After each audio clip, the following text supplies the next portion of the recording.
আসসালামু আলাইকুম। আপনার উপর শান্তি বর্ষিত হোক।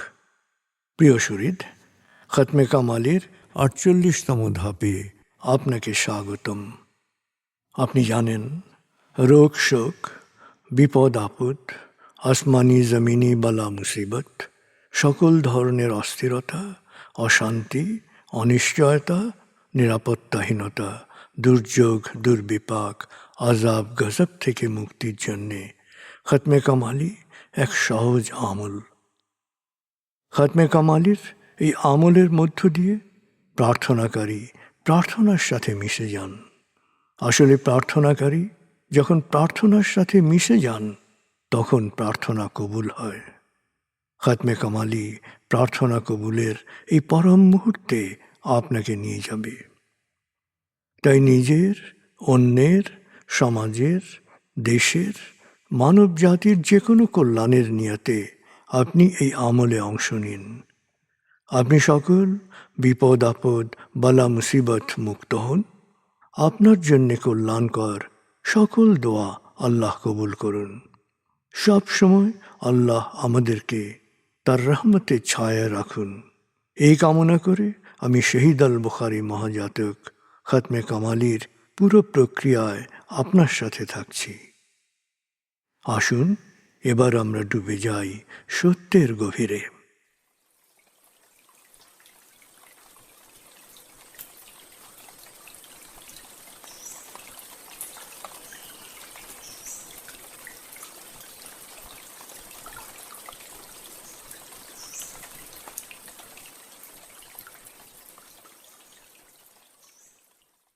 হে আল্লাহ, বিতাড়িত শয়তান থেকে আমি তোমার আশ্রয় প্রার্থনা করছি।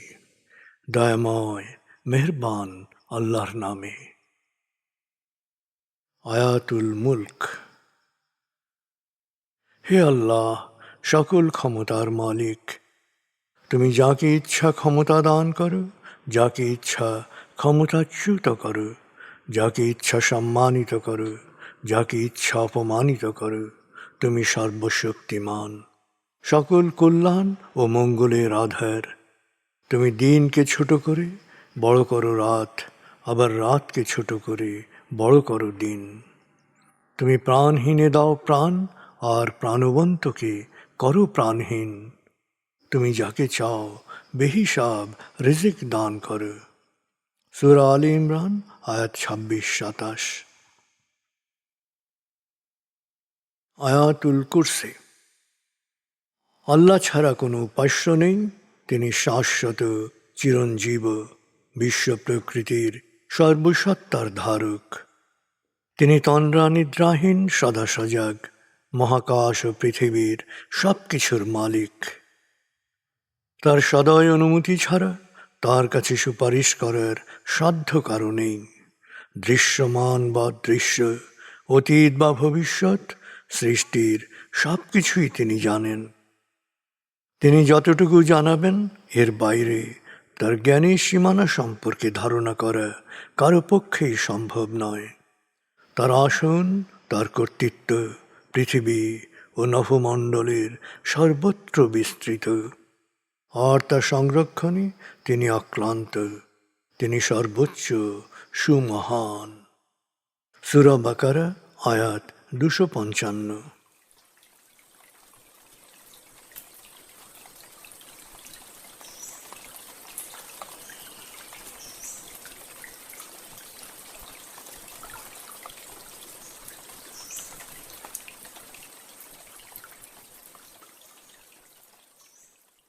আসুন আমরা ধীরে ধীরে ডুবে যাই হৃদয়ের গভীরে নবী প্রেমে। বলগল উলা বিকমালিহি, কশফত দুজা বিজমালিহি, হসনত জমিও খিসালিহি, সল্লু আলাইহি ওয়ালিহি। بلغ العلا بكماله كشف الدجى بجماله حسنت جميع خصاله صلوا عليه وآله بلغ العلا بكماله